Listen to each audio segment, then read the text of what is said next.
Happy Friday. Thanks for logging on. I'm meteorologist John Patrick with your most accurate forecast. Well, we picked up another quarter-inch of rain right there at Phoenix Sky Harbor with the storms last night. That brings our monsoon 2018 total to about 1 3/4 of an inch. Our average for the entire monsoon is about 2 3/4, so we're still about an inch below, but we still have some time to go to add to those totals. I know a lot more places around town saw more rain than that too. Around 1 to 2 inches fell for some parts of town last night. We still have those storms possible as we headed into this evening.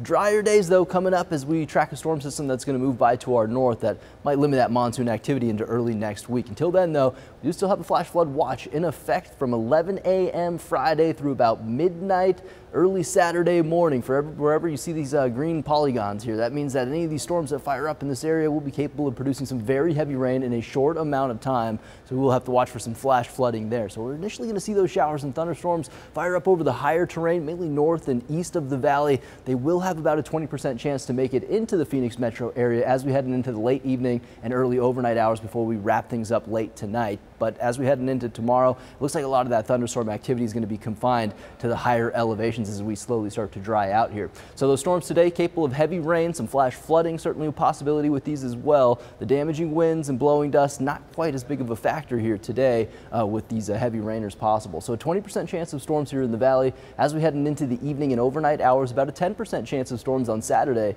Then after that, we take those rain chances out altogether by Sunday, right on through much of next week. Those temperatures though staying below average by a few degrees to wrap up your work week. 101 in Glendale and Tempe, 100 from Chandler, right on up to Mesa. Overnight tonight, we'll see those temperatures drop down into the upper 70s and low 80s. That kicks off your weekend there with temperatures a few degrees below average. We'll see 70s and 80s across the high country today.